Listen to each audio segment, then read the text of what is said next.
Thank you, Vanessa. And thank you, other folks, for coming out here for today's talk by Alyssa Paredes on Bananas Above the Clouds. And I want to give a special welcome to all of the folks online as well. A big shout out then to Hunt, for example, in Minneapolis, Minnesota, to Melissa in Vashon, Washington, near Seattle, to Ahmad in Jakarta, Indonesia, to Yaisa on the island of Tenerife in the Canary Islands, and to all the others who are watching with us. Welcome to everyone. I also want to thank our host for today's program, the Ann Arbor District Library. They provide us this presentation room as well as promotional and technical support so we can share these programs far and wide like that, by live streaming them and by recording and posting them on the library's YouTube channel. I'm Randy Schwartz. I'm with the Culinary Historians of Ann Arbor. For the new viewers and visitors today, I'd like to briefly introduce you to the CHAA. We're an informal group bringing together all sorts of people that are interested in the history and culture of food and cooking. We were founded in 1983, and new members are always welcome. We have about 150 members currently, around half of them here in Michigan, and the other half across North America and overseas. Besides these monthly talks, we also have twice yearly participatory theme meals for members only. Our theme meal last December was on the Gilded Age. If you're not a member of CHAA, we'd love to have you join us. Membership is only $25 a year for an individual or a couple, and it includes a subscription to our quarterly magazine, Repast. A postal subscription to Repast by itself is only $20 a year, no matter what country you live in. By the way, anyone can write for Repast. Just contact me via the CHA website, culinaryhistoriansannarbor.org, and we'll talk over some ideas. That goes as well for presenters. If you have an idea you'd like to organize as a talk, one of our monthly talks, please reach out to us. If you'd like to join our group or just to subscribe to Repast, you can find the information on that website I mentioned. Click on the membership tab there. You can also follow us on Facebook. Just search for Culinary Historians of Ann Arbor. Or if you're here in person, you can pick up a membership form on the side table after the Q&A session. By the way, for those watching us online via YouTube, if you'd like to ask the speaker a question, you can type it into the chat section, and we'll try to convey that to the speaker. After the Q&A today, for those here in person, we have some treats for you to taste. Tokyo Banana, which is a commercial brand of banana cream-filled sponge cake, highly craved by people around the world and imported here from Japan. We have a lychee fruit-flavored variety of Calpico, which is also imported from Japan. It's a brand of probiotic, non-carbonated milk soda. We have some hot green tea, and then we home-baked some banana bread in the Japanese style using the flour of sticky rice instead of wheat flour. That makes a baked good that's spongy and light, and yet with no gluten protein. So help yourselves to some of those snacks after the Q&A. Before introducing our speaker today, I need to tell you that our next few talks have had to be rescheduled due to a scheduling mix-up and some health issues. So the next 3 monthly talks will all be on weeknights instead of Sunday afternoons. That might actually be better for some folks, but in any case, we'll try this out and see how it works. The next talk will be on Wednesday, March 18th, the day after St. Patrick's Day. Dr. Christopher Beckman, an archaeologist based in Australia and Malaysia, will speak to us about the history of not corned beef and cabbage, but the anchovy, based on his recent book, A Twist in the Tale, How the Humble Anchovy Flavored Western Cuisine. So we look forward to that talk next month on March 18th. And now finally, I want to introduce today's speaker. We're so pleased to welcome Alyssa Paredes, an assistant professor with the Department of Anthropology at the University of Michigan since 2022, 2 years after she completed her PhD at Yale University. A native of Manila, Dr. Paredes is a sociocultural anthropologist who focuses on plantation agriculture and transnational trade, especially the supply chains involving food and agriculture. She's had several award-winning publications, and her current book project is called Bananapocalypse, but Plantation Capitalism and the Unmaking of Asia's Banana Republic. So please join me in welcoming Alyssa Paredes.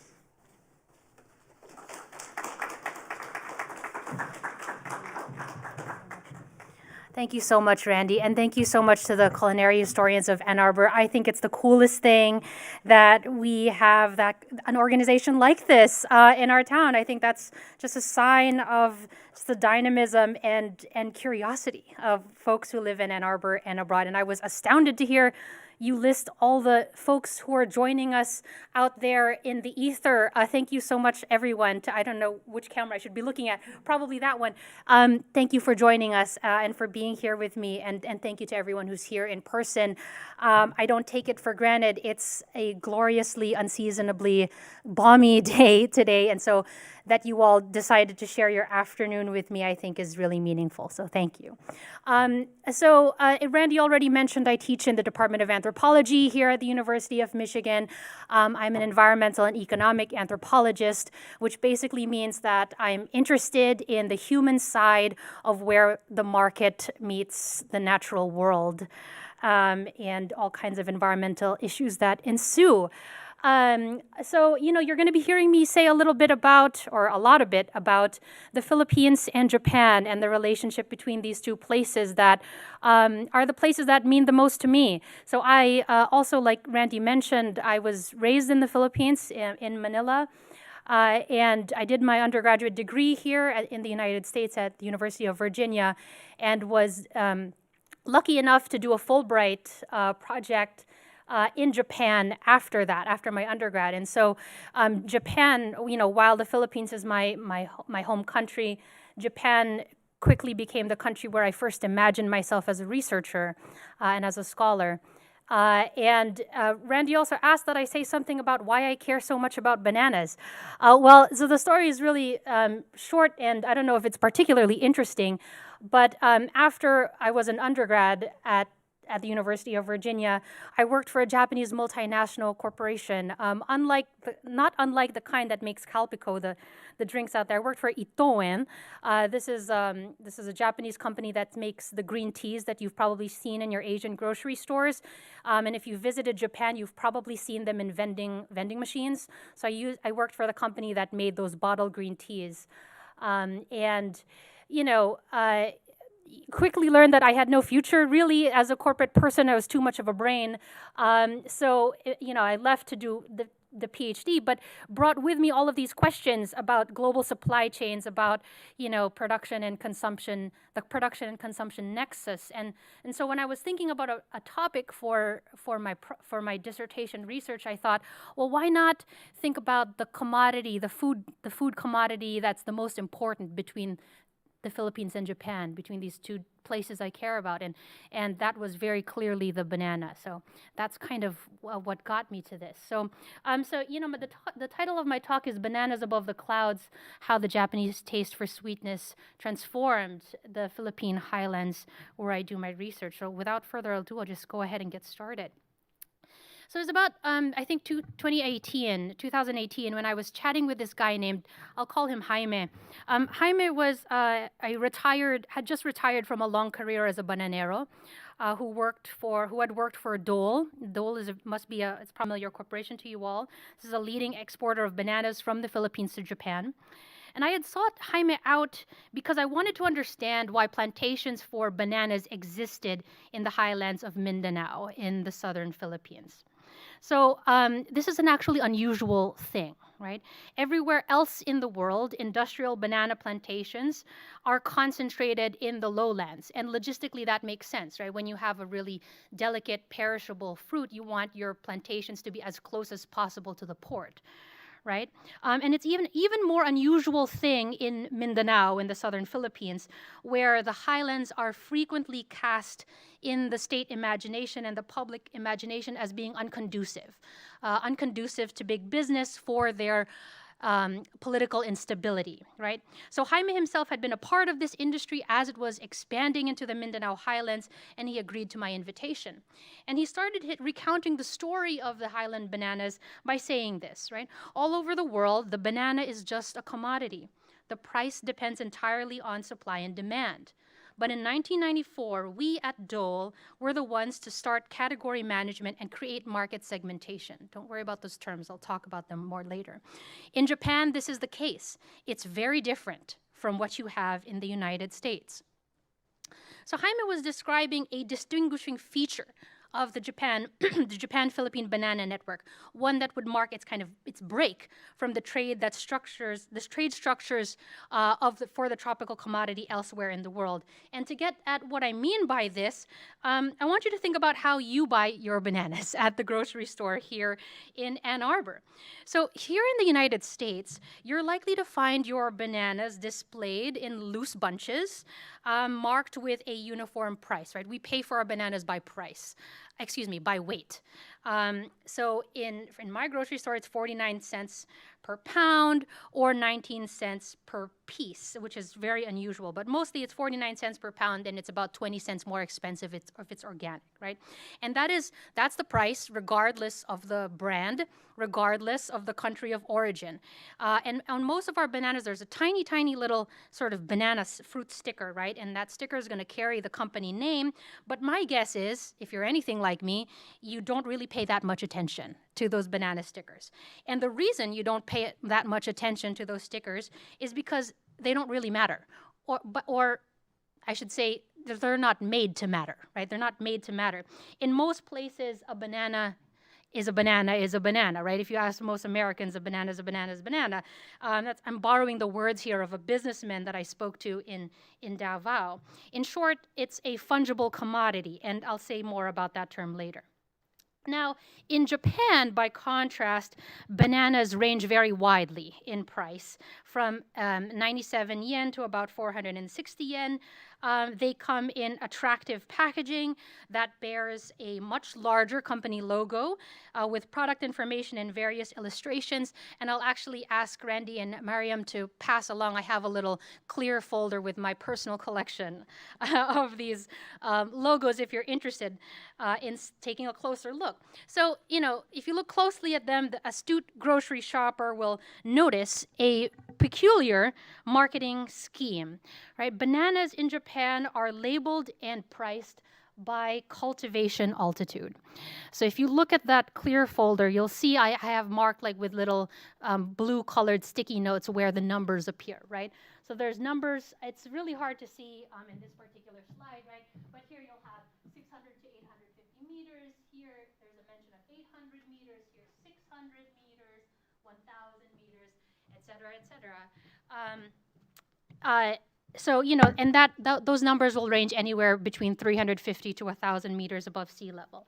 And the term that repeatedly appears on product packaging and display cases is kochisaibai banana, or highland cultivated bananas. And that refers to, it's a category that refers to bananas that are grown 500 meters above sea level or higher. The brand names of these particular products also emphasize elevation. So, for instance, Dole Skyland, Mountain Peak, right? Sun-blessed bananas, bananas above the clouds. What we're seeing here is really quite different than what we see in the United States, right? A banana is not just any other banana. And to my knowledge, still to this day, there's nowhere else in the world that does this, only Japan.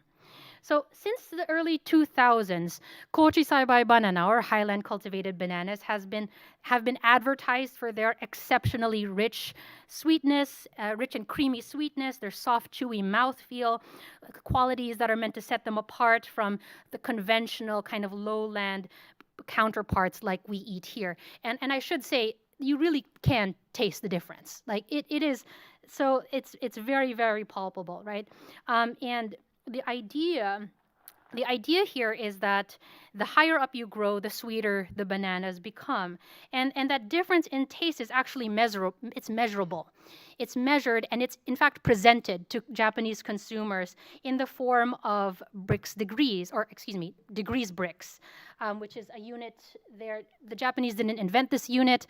This unit exists in multinational corporations who make, for instance, Coca-Cola or Pepsi or something like that. They'll use degrees bricks to measure the sweetness of their sodas, the sugar content, right? The idea also is that the sweeter the bananas become, the more you can charge for them, right? The more you can ask for, the higher a price you can ask from your consumers. And to this day, highland cultivated bananas sell for about 3 to 5 times the price of ordinary equivalents. So how do we explain the difference between these two different systems?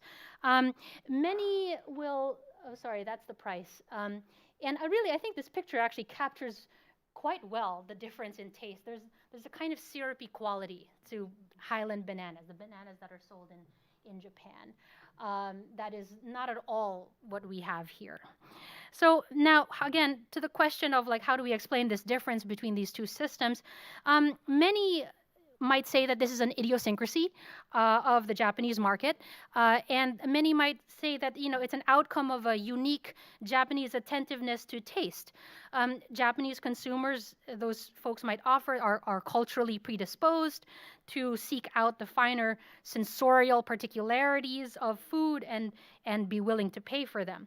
Now, there's a lot of scholarship that would support that kind of line of argumentation, and I'm not saying it isn't true, but I'm more interested in an alternative explanation, right?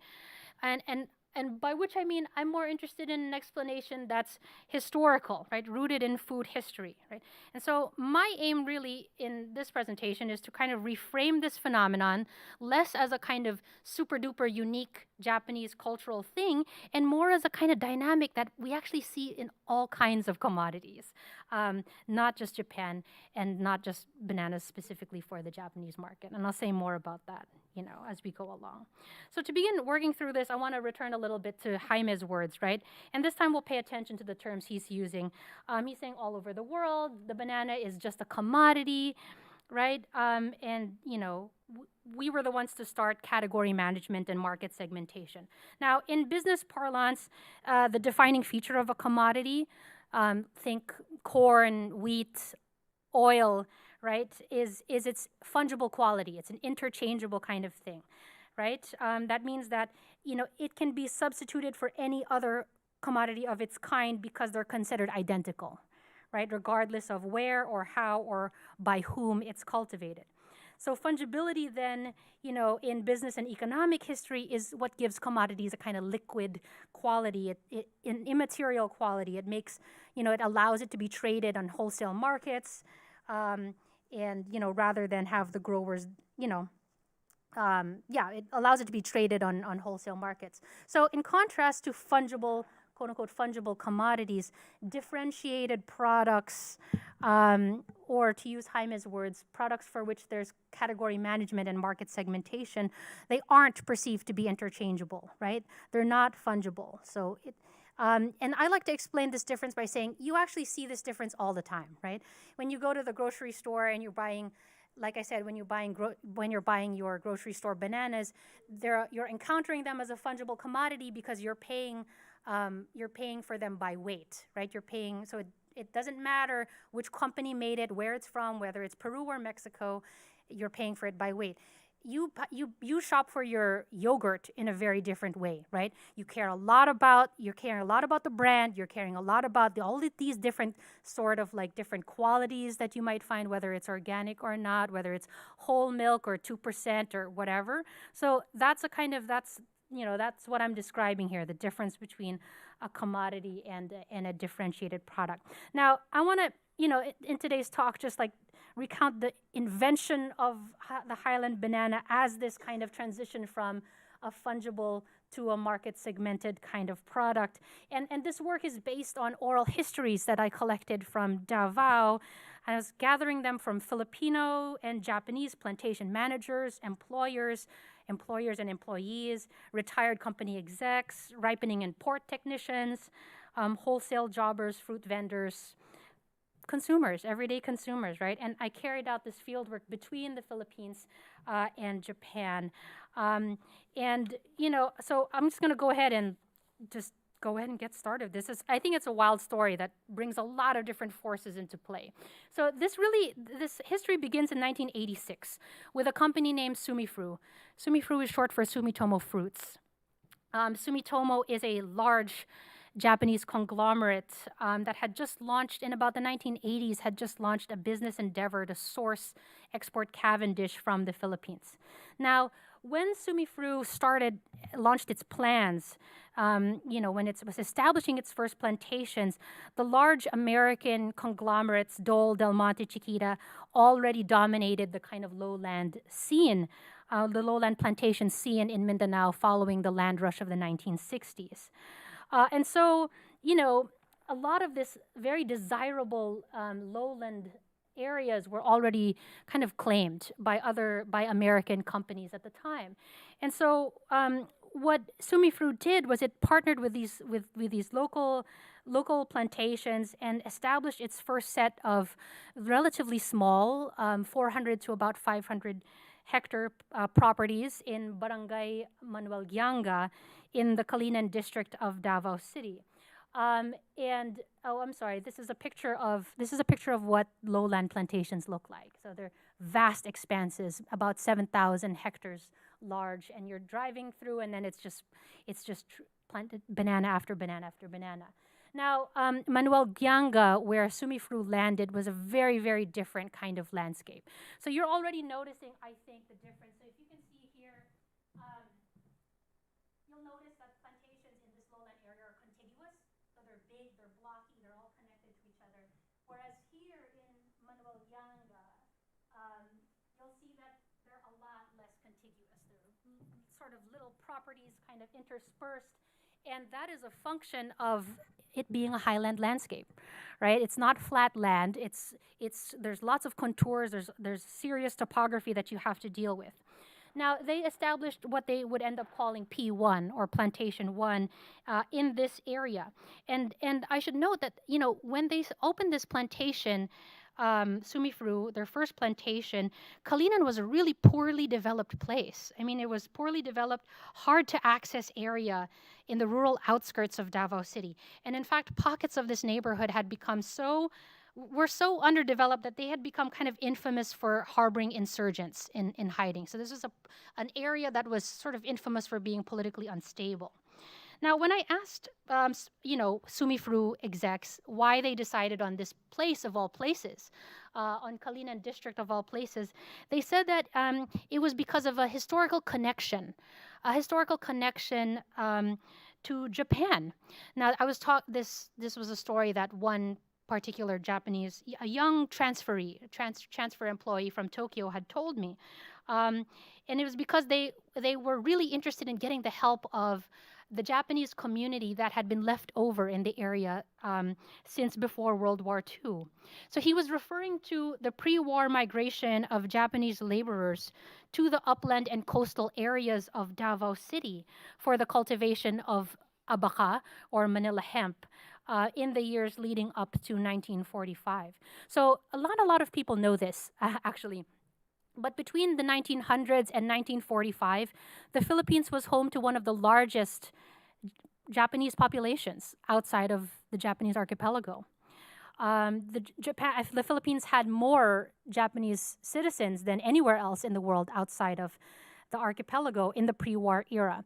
And most of the folks who had traveled or who had moved, who had emigrated to Davao at the time were from Kyushu and Okinawa, so from the southern areas of Japan, and they had moved there specifically to participate in industrial agriculture for Manila hemp or abaca. Now, Kalinan district became a home base for abaca planting because of its location along the gentle slopes of Mount Apo, which kind of separated it from the flooding that was prominent in lower areas. And so they established Barangay Mintal as a kind of home base for themselves. And until this day, Barangay Mintal is actually still known as Little Tokyo. So if you go to Barangay Mintal in Davao City, you'll see all kinds of Japanese paraphernalia. And some sort of some folks still buried there, and so the cemetery in the area still has Japanese calligraphy on them if you look closely. So let's return to the 1980s and the story of Plantation 1. Now, when Sumifru started exporting P1 bananas to Japan, it was dismayed to discover that the fruit that was grown in the Davao Highlands had gained a sort of unflattering reputation within the industry. And I heard about this from Tanaka Seika, which is a ripening company in Japan. And they were telling me about the earlier days when they were receiving P1 bananas from Barangay Mintal. And what Tanaka Seika was discovering was that they were raising complaints about bananas from this particular area, saying that for unexplainable reasons, the bananas from this area were not ripening at the same rate. They weren't ripening at the same rate as other bananas. And so Tanaka Seika was frustrated. They dubbed it low quality and basically sold them off at discounted prices. Now, it was one of Tanaka Seika's technicians, a now retired managing director named Sumimoto Akira, who first decided to investigate the issue. And upon opening the boxes of these P1 bananas, he basically was surprised to discover a striking resemblance between the bananas from Plantation 1 in the Philippines and the Taiwanese bananas that he had eaten as a child. They had the same sort of rounded ends, shortened stems, a golden yellow hue, which contrasted to the sort of longer, pointier, duller yellow of lowland bananas. And so this guy Sumimoto, decided to perform an experiment. He decided to ripen the boxes of P1 bananas according to Taiwan specifications. That is 1 day longer and at temperatures 2 degrees higher. And he was shocked by the results. Sumimoto and his colleagues at Tanaka Seika basically discovered that their Class B bananas from Plantation 1, which were being sold at discounted prices, possessed the same kind of rich, creamy sweetness and soft, chewy mouthfeel that had been lost in the transition from Taiwan supply to Philippine supply in the 1960s. So let me, to make that make sense, let's go a little bit further back in time. From about the late Meiji era to the mid-Showa era of Japan mostly imported its bananas from colonial Taiwan. Japan had transformed colonial Taiwan into a kind of lifeline of its food supply for the Japanese homeland, right? So Taiwan was growing rice for Japan, it was growing sugar, coffee, tropical fruits, all for exporting to the colonial center in Japan. Now, trade in Taiwanese bananas began with the first commercial shipping of about 7. And this was the area. This was the area where those bananas are grown, sort of in the center of Taiwan, in the highlands. So this is trade that began at the turn of the 20th century with just 7 baskets, of 70 kilogram baskets of bananas being imported into the port of Kobe. And this was 8 years after Taiwan's colonization in 1895. So this was a complete novelty at the time. So if you can imagine, like Japanese folks had not ever tasted imported bananas before at this time, right?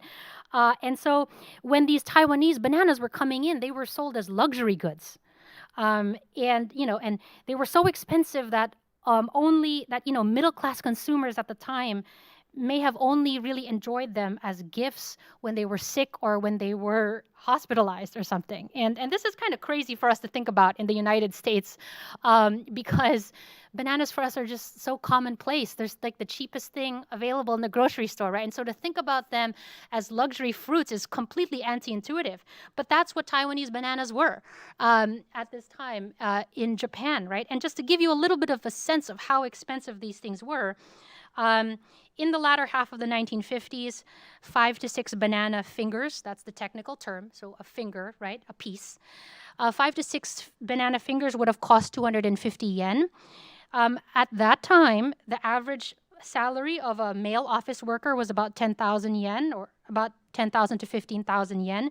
So, adjusting for inflation and all of that stuff, right?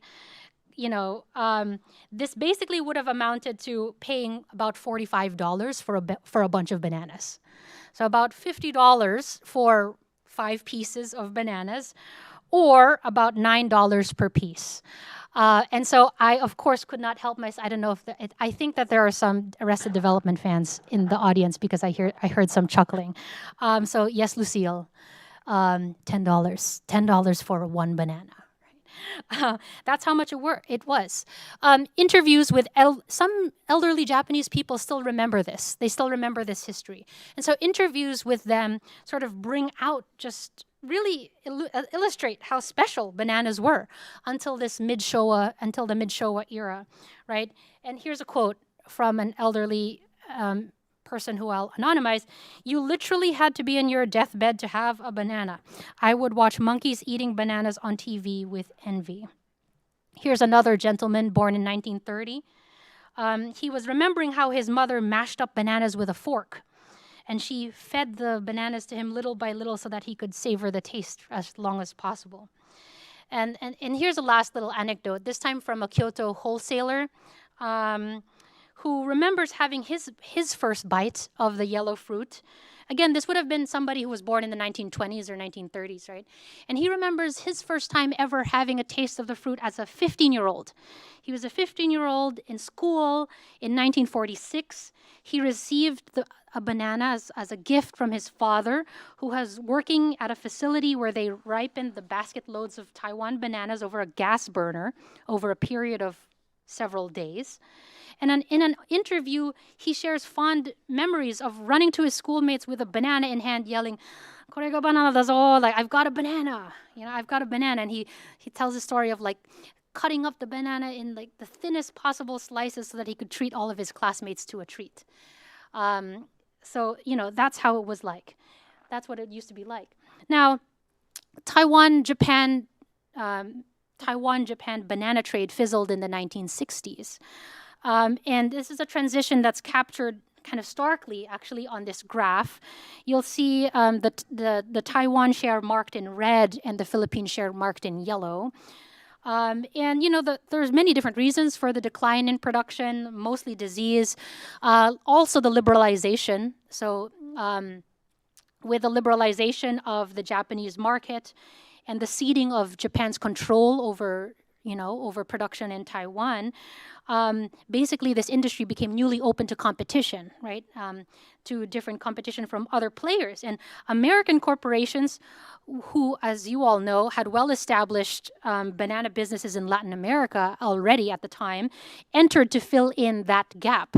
And when they did, they really eyed, just around this time, they eyed the Philippines as a new production site and Japan as a new market. So these American companies, all the ones Dole, Del Monte, and Chiquita especially, they were eyeing the Japanese consumer market and eyeing the Philippines as a potential production site. And you can see that in the rise of those yellow bars on the graph. Now, the concurrent explosion of supply from Mindanao in the southern Philippines from the 1970s onwards meant, of course, that, that they replaced Taiwan's share on the market, and also meant that what was once a luxury fruit, once a prized commodity that was not really available to ordinary consumers, very quickly became a commonplace consumer item, a commonplace item like we all know it to be, right?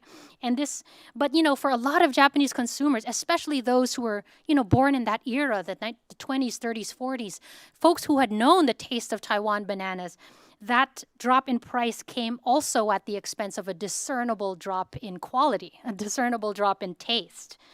Now, think back to Tanaka Seika, this ripening company that I was mentioning earlier, their struggle with low-quality P1 bananas, and their discovery that if you ripen them just like you would ripen Taiwan bananas, actually they taste really similar. Now, Tanaka Seika thought that came up with this idea to capitalize on that lingering nostalgia for the taste of these Taiwan bananas of the past. And they decided to test out a kind of new strategy, and they started pitching these P1 bananas as bananas that taste just like Taiwan, just like Taiwanese bananas. And lo and behold, it really became an instant sensation. At their once low-quality Class B fruit, they found it really catalyzed an industry-wide change to recreate the local tastes, the lost tastes of Taiwan bananas in the southern Philippines. So that became the new project of this industry. How do we recreate, how do we satiate that nostalgia for the lost tastes of Taiwan? How do we recreate that now in the Philippines? So news about these P1 bananas started traveling widely. Again, all of this stuff was kind of just a little experiment at the time. So news about this was traveling across the industry, and I was talking to an industry veteran. I'll call him Neil. So I was talking to him about this, and he's telling me the story like, do you know what a telex machine is? That's how he's like asking me, do you know what a telex machine is? I actually didn't know what a telex machine was, but apparently that's what it looks like. So he says, we used to get these telex messages from Japanese buyers and trade personnel saying, please include my share of P1 bananas.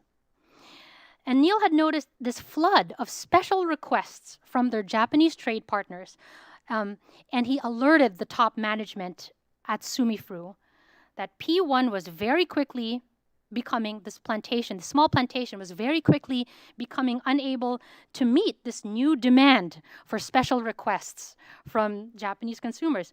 So the Japanese would, and I quote, the Japanese importers would get back to us saying, why don't I have my P1 bananas? P1, P1, P1. And he's throwing up his arms in the air as he's telling me this. So Tanaka Seika had popularized the claim that bananas from Barangay Manuel Yanga in Mental, in Davao, were the sweetest in the world. And increasingly, however, people were really conscious that nobody knew exactly why. Like, what was it about this particular place in Davao that accounted for that change, that distinction, that incredible sweetness, right? Nobody knew that this was highland yet, right? I gave away the twist of the story, but nobody knew this at the time, right? What was it about Plantation 1 that made these bananas so sweet, so like the Taiwanese bananas of yesteryears? So, you already know from the beginning of this talk that it's production altitude, right? It's the altitude at which you're growing these plantations that accounts for sweetness. But it was really two men in particular who were responsible for making this, investigating this unique biological link. And the first was a Chinese-Filipino businessman by the name of Paul Kuyagkeng, who was president of Dole, and his vice president, a Japanese man named Horiyuchi Tatsuo. And again, these are folks from Dole, right? So this is from a competing company. And they had heard through the grapevine about P1 and suspected that it was key to a potentially momentous new development in the industry. Now, when I talk to folks in this industry about this history, they'll often frame the discovery of highland bananas as a kind of innovation by these corporate executives. But the truth at the time was it wasn't so much their corporate genius as it was a kind of matter of their desperation, in fact. And so let me say a little bit about that, right? They were actually desperate to come up with a new way of marketing banana, a new way to make money off of this very commonplace fruit, right? So in the years leading up to the invention of highland cultivated bananas in the 1990s, rapid post-war industrialization in Japan, and of course also the expansion of distribution networks with the creation of a highway system, basically meant the incredible explosion of large supermarket chains. And this was not the case at that time. I mean, these supermarket chains were displacing neighborhood yaoya, or, these food stalls or fruit stalls, fruit and vegetable stalls, mom and pops, there you go, mom and pops. They were displacing these mom and pops that had been so common in Japanese neighborhoods up until that time. Now, I want you to think about the ways that, the different ways that you shop between, like, in a mom and pop versus a large supermarket, right? In a mom and pop stall, you can talk to someone. You can ask them, like, well, so what's good today? Like, what's in season today? You can ask them for advice on, like, how to pick fruits. In a supermarket, there's nobody like that, right? You don't talk to anybody, and so there's this increasing reliance on sort of product packaging, advertisement, print material that consumers are starting to lean on a lot with the transition from mom and pop stalls to the supermarket. The other major thing that was changing, of course, at this time was with the rise of the supermarket in Japan.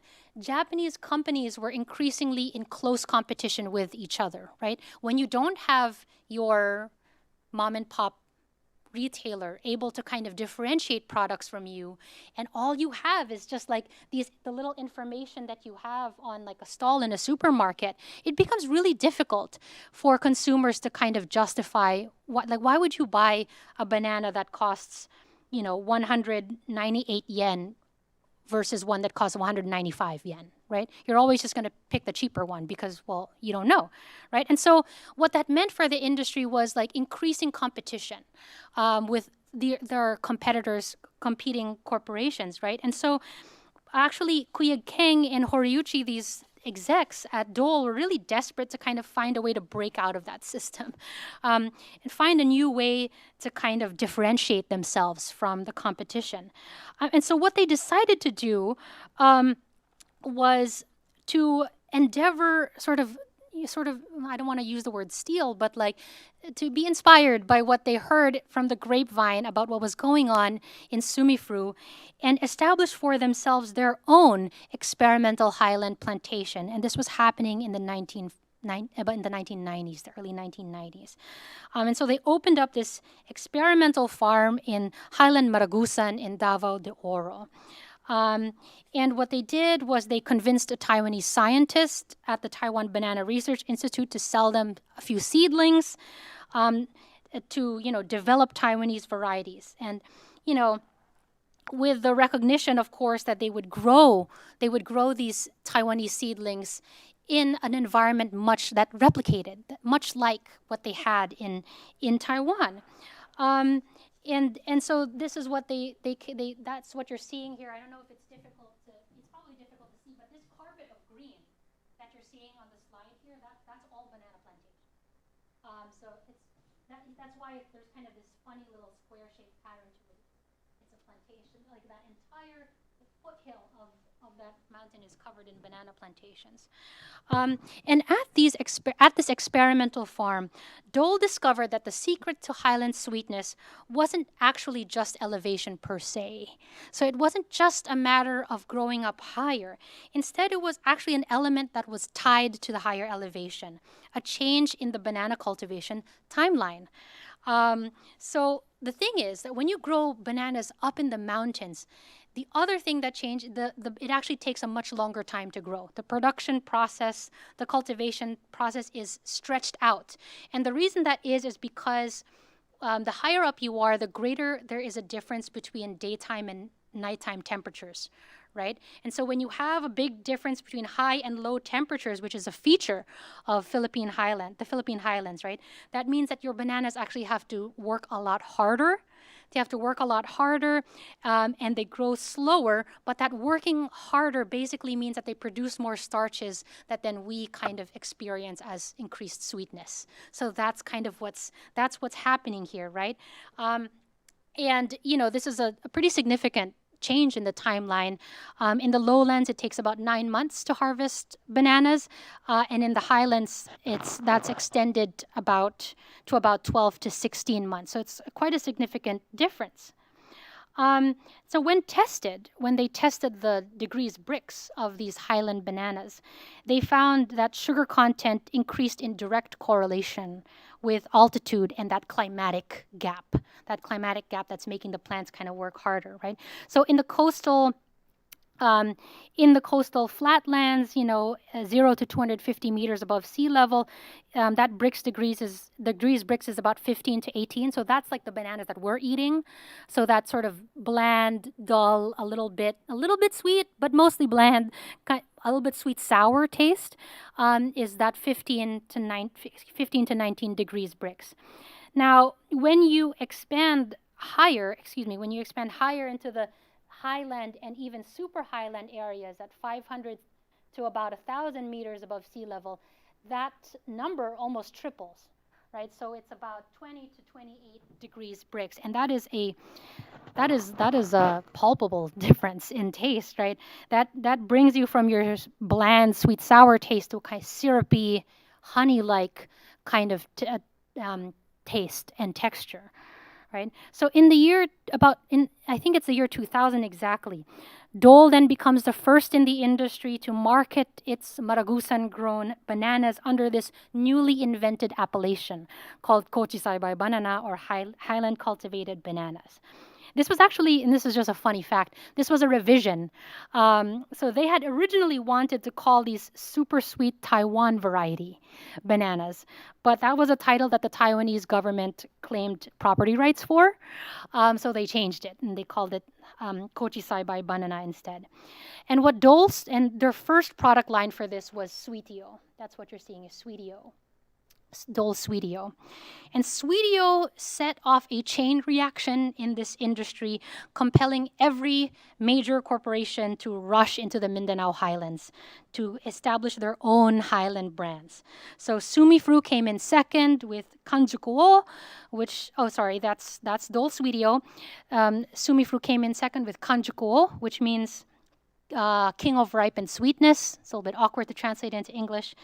The two other major industry leaders followed suit, Del Monte and Chiquita, and they established Highland Honey, and Chiquita Precious, and Saikoho, which means Mountain Peak, and another brand called Kinnofusa, which means golden bunch.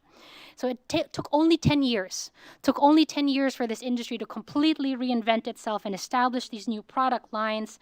And what that meant, of course, was that the retail prices also followed suit, right? They could like introduce a new kind of pricing scheme for these product lines, right? And they started charging essentially like 3 to 5 times the price that they had in the past, which was exciting. They could break away from a pricing scheme that was determined entirely by supply and demand into something that was more in control, that corporations themselves could more tightly control. And it's interesting because if you're like me and you pay a lot of attention to product labeling in the grocery store, you kind of start to see this stuff when you go shopping in Japan. So this is a pretty typical kind of banana stand in Japan. It looks very much unlike ours, right? You'll notice that, again, the bananas are packed in plastic bags. They have very large labels. And then you have this sort of information sheet. And that information sheet has those Brix degrees. Those degrees Brix, kind of like what I was telling you earlier, right? So it says this particular product has degrees Brix at 22.5. And then it gives you a little comparison chart, right? It's saying So this Kanjukuo banana contains 24 degrees Brix. And then it gives you a little comparison chart. Well, 24 is very sweet, and here's what non-sweet is like. And so all of this information is being made available to consumers in ways that are completely unfamiliar to the rest of us here in the United States, right? And product packaging is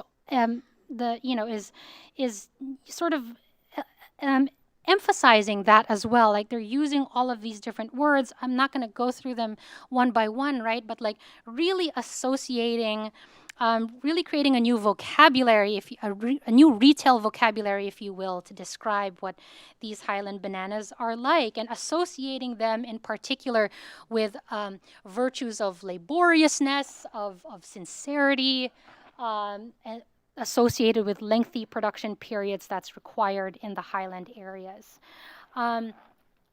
So, so different from what we have.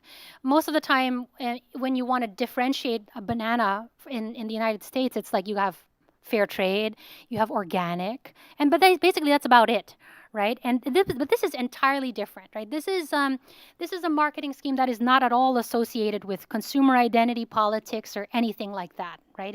It's all about taste, and you know, and I included, there's really fun kind of new, advertising material here too. You'll notice that in the ways that like highland bananas are advertised, there's a real emphasis on like luxury, on like sort of posing these, casting these fruits as luxury items. On the level of, just like in a completely unfamiliar way to the rest of us. So here's a banana on like a really beautifully displayed with traditional Japanese script and this beautiful kind of plate. And the idea is that you can bring this luxury into your house, right? And this was a picture that I think was on the advertising materials for this talk. I don't know if there are any Japan art history buffs out there. But this fellow would be immediately recognizable to anyone who knows Japanese art history. This is Kojiro Sanjin, who's a very celebrated Japanese artist. You've probably seen works by him in museums and art galleries and stuff. And so there's a very kind of explicit move to associate these highland bananas with craft, with artistry, with a kind of Japanese elevated kind of art. Which I find really kind of fascinating. Now, all of these things that I've been describing, the invention of this category of highland banana, the new marketing strategies, this introduction of a new category of marketing, all of this stuff, like if I'm just being real honest, like most consumers in Japan, like don't really notice this stuff. And like these are kind of the sort of marketing innovations that are they're pretty banal. They might not have even, Japanese consumers might not have even noticed it. And yet, what I do want to emphasize is that these totally banal consumer level, what appears to be totally banal at the consumer level, was catalyzing really profound changes in the Philippine highlands. Right? This psychological purchase that highland sweetness had in the Japanese consumer imagination totally changed the shape of the landscape of the highland Philippines as these plantation companies were rushing up into these areas that up until that time had mostly, again, been known for its political instability, known for it, kind of being unsuitable for big business. All of these companies really rushing up into that area by the early 2000s, so much so that basically now everywhere there's a highland area in Mindanao, there is also a banana plantation.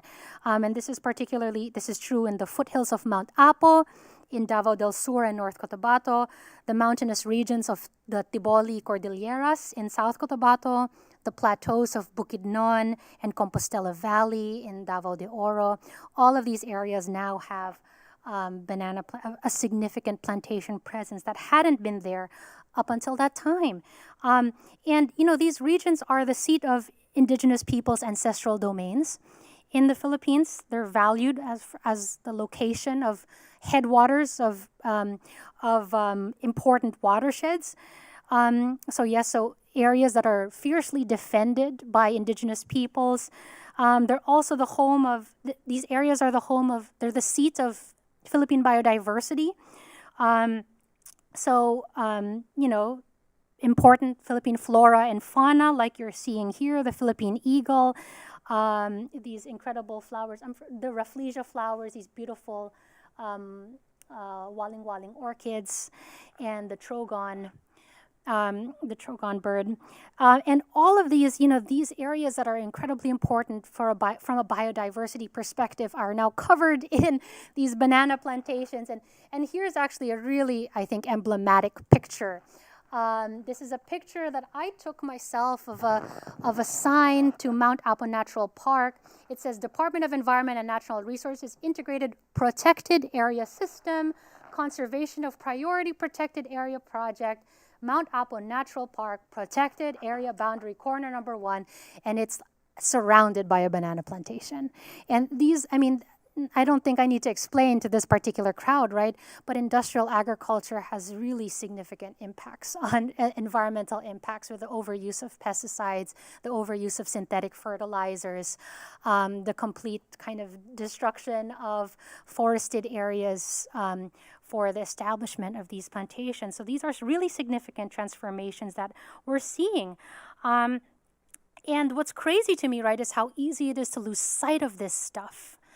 It's so easy to lose sight of these transformations that are being catalyzed by really minute changes in the marketing scheme at the consumer level in Japan.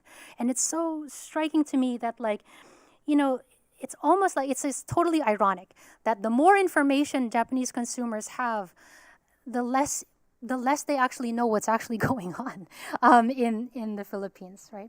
So let me draw now to a conclusion, okay? I'm sure that I'm eager to try the snacks, and I'm sure everyone else is too. So industry representatives often explain the success story of Kochi Saibai banana by pointing to the Japanese cultural sensitivity to taste, right? And it was why the kind of culture of it all was why they, in their minds, this idea, this marketing scheme would never work, would never catch on elsewhere in the world, right? In fact, business partners from Central and South America were baffled. Folks in Latin America heard about this development between the Philippines and Japan, and they were baffled by what they heard.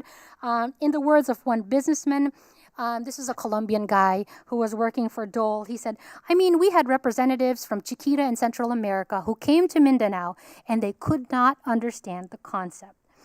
Dole had in fact tried to replicate the Japan highland trend on small plots in the uplands of Guatemala and Honduras, aiming to export this to the American market. And it was a failure, as you all know, because we don't have highland bananas here.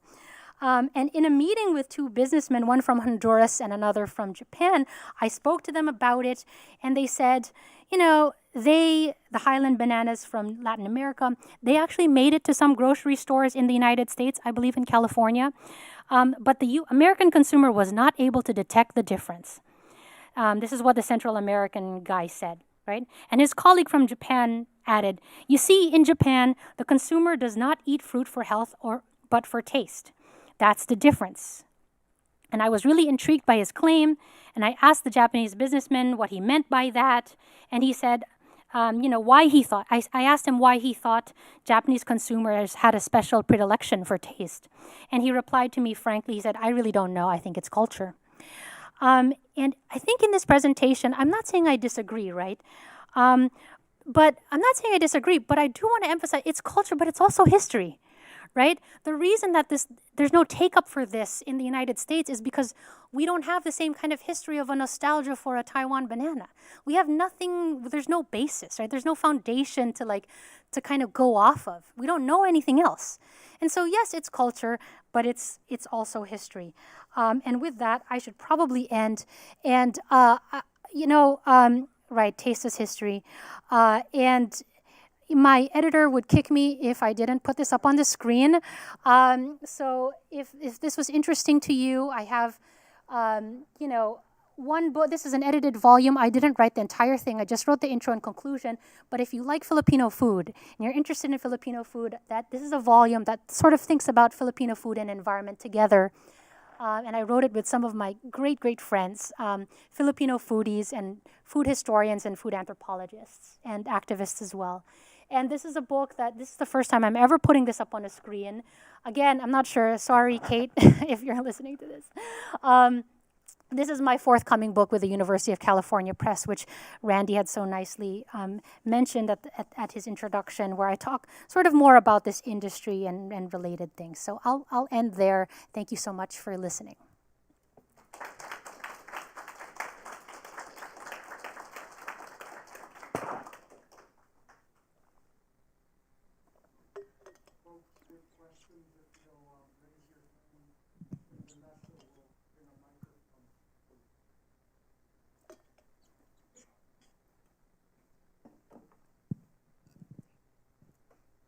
Thanks for a really interesting talk. Unless we use the microphone, the fiber audience won't be able to. Thanks for a really interesting talk. I have a question and a comment. Yeah. The question is whether the actual difference in the bananas is mainly due to climate, microclimate, and cultivation techniques, or is it that the genetic cultivars that tend to be sweeter grow best at higher altitude? Are they all the same variety? They are actually all the same variety. Okay, So it is all the Cavendish variety. and that was part of the second question. Yes, it's the Cavendish. It's all the Cavendish variety. And so like they were able to isolate that. Like yes, it is actually this like change in production altitude and like that microclimatic kind of difference that's making the difference here. So with my comment, I may be off base, but I think Americans only know Cavendish bananas despite the existence of others, and just like our grandparents only knew the previous variety. But for fruits where we're used to having some variety, and I would say the biggest examples are grapes and apples, there are extensive both public and private breeding programs that are commercially successful. Yes. Beyond what I think many people would have thought was possible 40 years ago. Oh yes, I agree. I agree entirely, and I think that you're absolutely right. Right, like Americans perhaps don't have a very developed sense of taste for something like a banana. Now there are some plantains that we have in the grocery store as well, but for the most part, not a developed taste. But American consumers have an incredibly developed taste for apples, and it's the opposite in the Philippines. Filipinos don't have a developed taste for apples because it's not locally grown. And so I really think that like really emphasizes this point that I'm making, that it's not just American culture, that Americans can't taste anything because they don't have that culture. No, it's a history, right? It's like that, right? What's that? Well, they don't care unless they know, unless like historically they've been made to care, right? Which is that point that you're making about apples, which is absolutely right, totally. Oh, yeah. Sorry. Romeo Aquino here. I'm actually my comment or question is related to what the first gentleman said about the genetic or DNA component of the overall evaluation of the Japanese or the Taiwanese or even the Filipinos. Yeah. So basically, that's just a comment that there has to be with the new technology now, it's much easier to evaluate things of this nature, agricultural products, by DNA analysis. Yeah, exactly. And I mean, but again, it's the same variety. It's the same variety that they're growing in the lowlands and in the highlands. But the cultivars will definitely differ based on the genetic component of the particular cultivar? I don't think so. I think it's the same. It's the same cultivar, which is what makes it for me really interesting. Okay.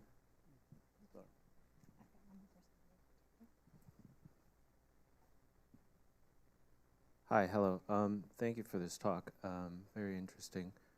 You just talked about in the beginning about fungibility and how a banana is a banana. In your expertise, what do you think will allow Americans to have that tie where we can start having varieties in America? Because apart from buying a plane ticket to Japan, Yeah. you can't really have a banana that's sweeter and different, right? So Absolutely. Yeah. I mean, I thank you for that really great question.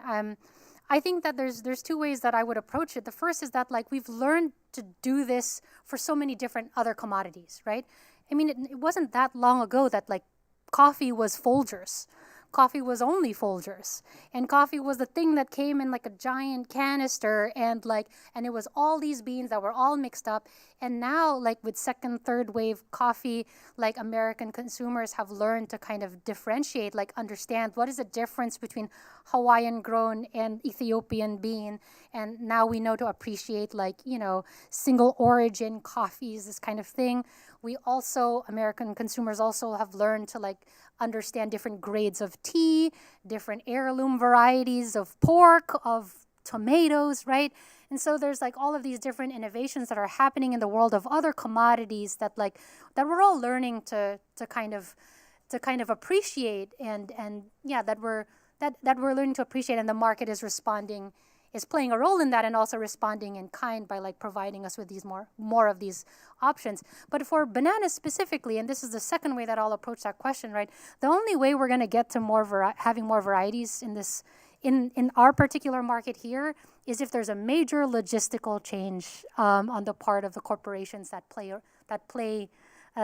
control this industry, right? I mean, the thing is that it is logistically expedient to have one variety, to have a variety in our variety, the Cavendish variety, which has a really thick skin, that is as impermeable to blemishes as is possible for bananas.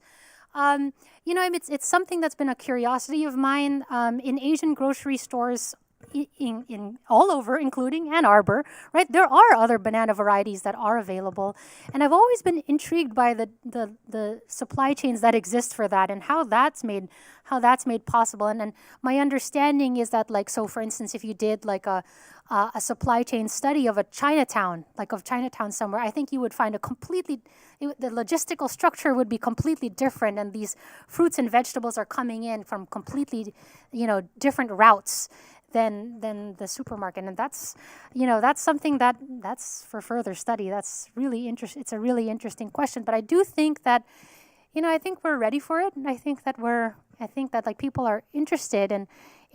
A lot of people are interested to know that in the Philippines, for example, right, there's 100 different banana varieties. I've seen bananas that are brown, purple, bananas that are bluish, bananas that are deep red, bananas that are this long, bananas that are that small, bananas that are completely unedible, bananas with flowers that grow up instead of down. There's all kinds of wild stuff in the Philippines, and we don't see any of that here. So what I understand is that the Dole bananas are not for sale in the Philippines, but because they're directly exported to Japan. Yes. But you've done ethnography in the community, so I just wonder if the locals ate those bananas and whether they like those bananas compared to the other hundreds of bananas for sale in the Philippines. It's a great question that I love talking about. Thanks, Ricky. So the question was, these locals are growing plantation bananas for export to Japan.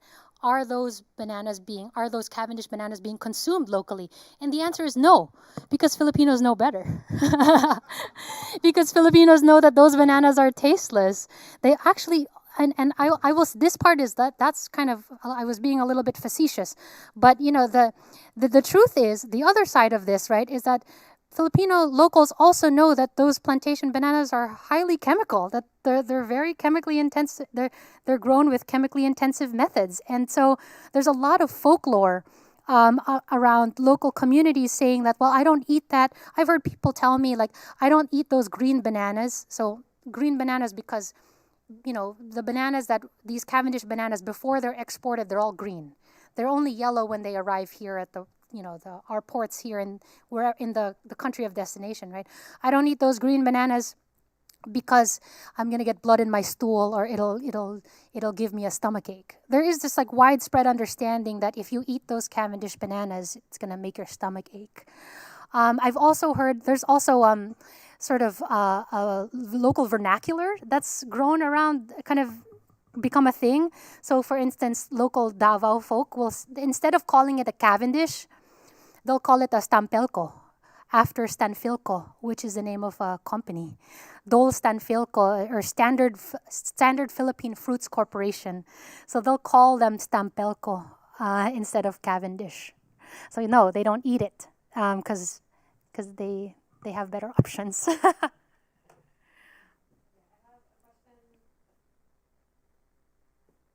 Folks online can hear me.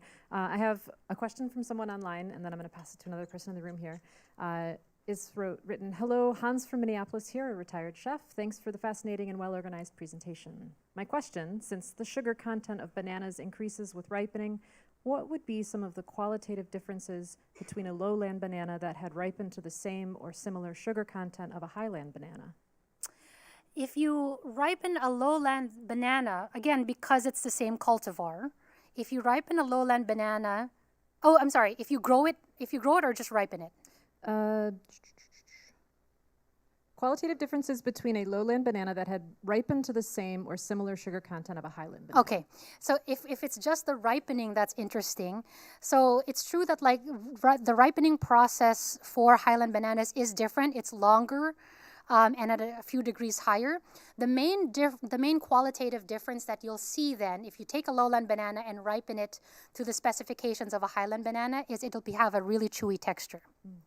So, and actually that chewiness, the chewy texture, is a result, just as much a result of the sort of the landscape, just as much a result of the climatic conditions of the plantation, as it is a kind of technical result of the control that's being done at the ripening facility.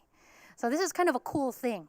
But ripening technicians actually play around with this all the time. And we don't really think about ripening technicians as playing any role in like the taste of the food that we eat, but they actually do. They actually do play a role. And so when I did field work with these ripening technicians that I was telling you about earlier, they have all of these different ways of kind of playing around actually with the time and the temperatures at which they are exposing. So bananas are ripened using exposure to this thing called ethylene gas, which sounds scary, but ethylene gas is a naturally occurring gas.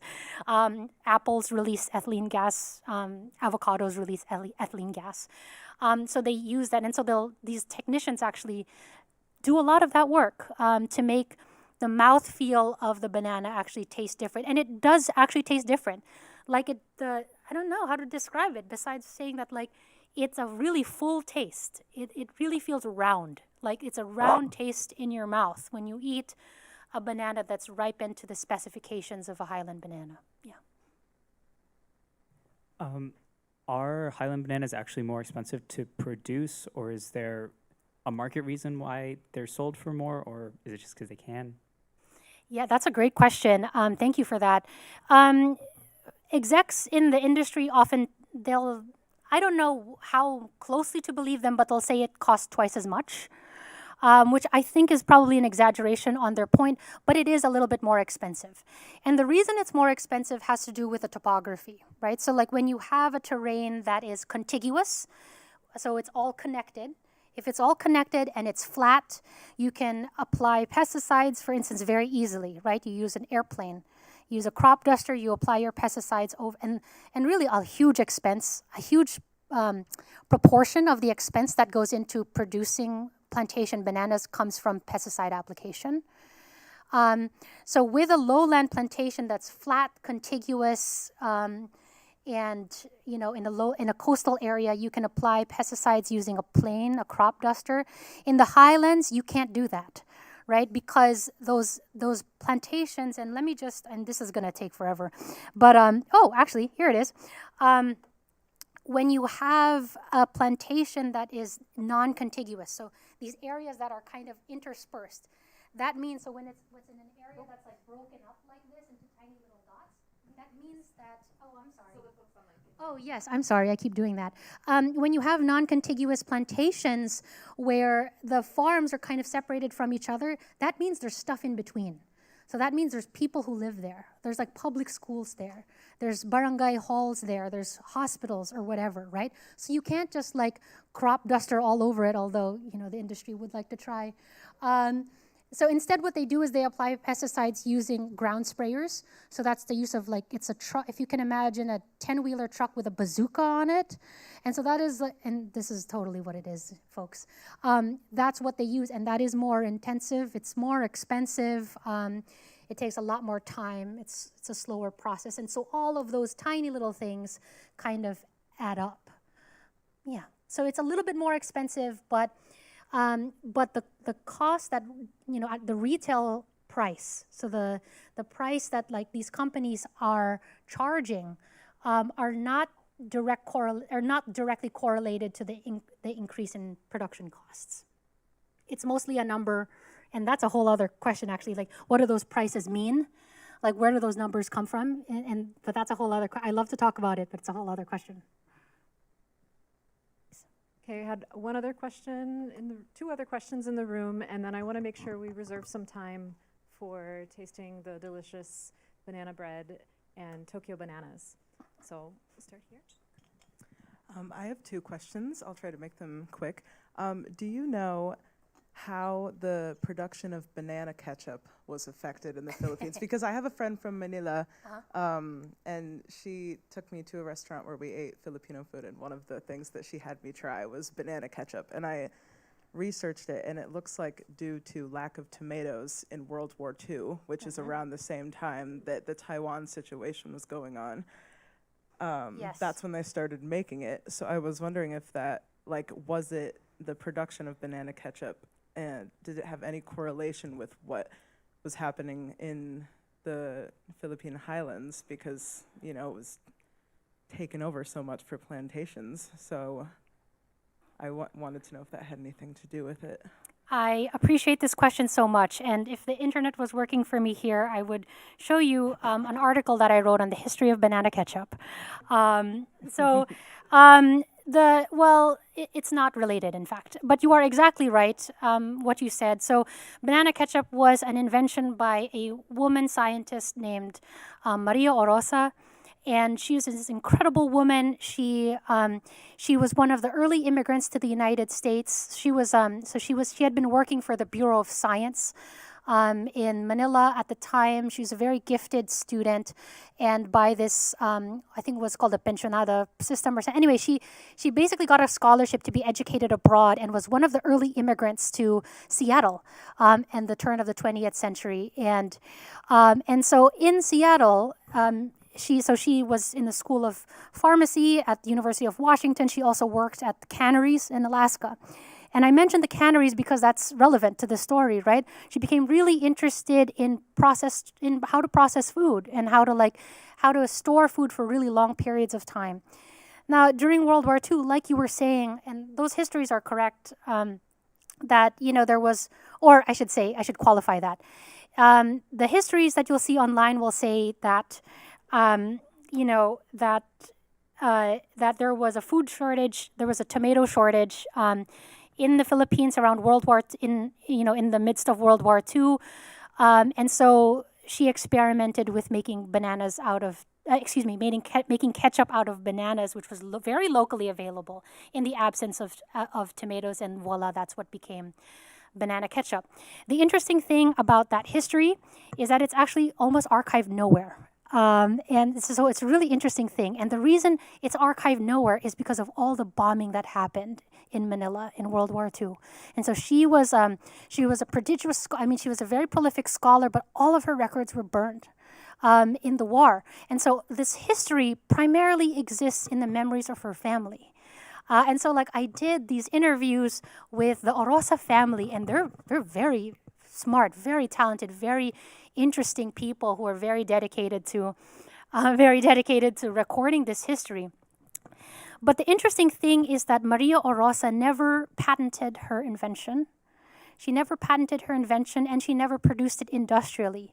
What was happening at the same time was this guy, his name, Give me 1 second here. Oh my God, for some reason, I wrote the article and now I've completely forgotten it.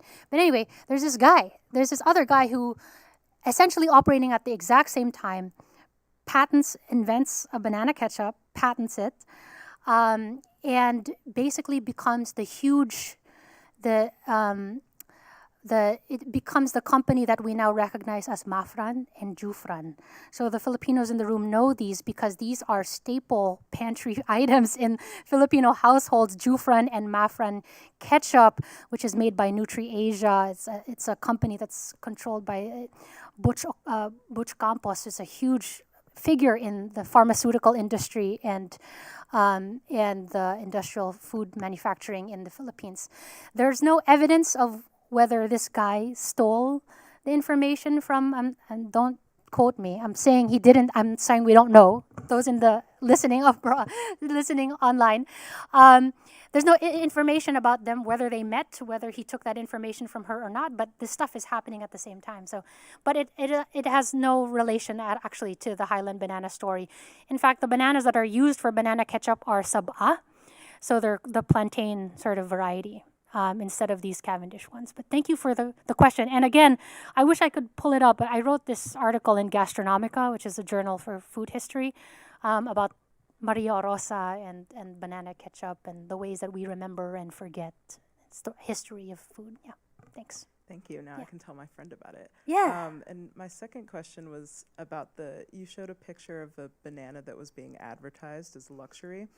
How much do you think the actual advertising of the bananas has to do with how they sold? Because I'm a photography student. We have to study different methods of photography. So we did have to do product photography, and all of it was about how to make it look super shiny, super dramatic, super eye-catching. And you even see it in food commercials. Like if you go to a fast food restaurant, you look at the commercial, it's all really delicious looking, and then you go to the restaurant and it's like, what is this? What did I just receive? But then you go back because you see the commercial again and you're like, well, maybe this time it'll look like it does in the commercial. So I'm wondering if they had advertised the bananas and not that I know a lot about banana advertising at all, but if they had advertised them as the same way, just plain, not that interesting, but still said, hey, they taste good, do you think that people would have still purchased them as much as they did, and would they have become as popular? I mean, I love the question. I don't know. I don't really know how to study it. I don't know. I didn't explore that question that exact way. But I do think that there is a real material way that advertising kind of sets the tone for things. I think that it matters, for instance, to have advertising like this, that fills kind of people's heads with particular kinds of associations versus others, right? So, for instance, I think that in the US, was there a banana commercial at the Super Bowl? I feel like there was. Anyway, I think that in the United States, we tend to think of bananas as a kind of sporty thing, a kind of healthy snack. I think we think about it as a healthy snack that, college kids who are rushing from class to class, they're skipping lunch or whatever, they need to eat something, they need to line their stomachs, they eat a banana as a healthy snack. That is not how people think about bananas really in Japan in the same way, as my understanding, right? And so, interestingly, which is not to say that there's never a one-to-one communication with advertising. So a lot of folks a lot of Japanese folks that I've spoken to, ordinary consumers, will see advertising materials kind of like this, and what they'll tell me is bananas are ecological, so they're organic. And so there's an association between the artistry, the craftsmanship, the care, the laboriousness with a kind of ecological approach, ecological, organic, biodynamic kind of approach to growing things, which couldn't be farther from the truth. I could not be farther from that. These are industrially grown plantation bananas, right? But because there's this imagery, there's this sheen, there's this kind of facade of and that language that they use, right? This kind of language of the mouthfeel and the flavor and the sincerity and laboriousness that become associated with environmental kind of approaches to growing. That's, again, not true. But yeah. Yes. Okay, we have one last question in the room, Cool. and we are about at time, so I want to make sure we have time to eat. So, oh, it was about banana. Oh, it was ketchup. also about banana ketchup. Hey, Talk to me more about banana ketchup later. And actually, Please all do. of these folks in the front here, because we all know interesting ways to use banana ketchup in your cooking, if that's the question. Beyond Filipino spaghetti, which is the classic example. well, thank you very much. That was fascinating. Really appreciate you coming today. Thank you so much to the culinary historians of Ann Arbor and to the Ann Arbor District Library. I think it's so cool that you all have this kind of stuff happening, and I'm excited. I'm just happy to be a part of it. So thank you, and more power to you all.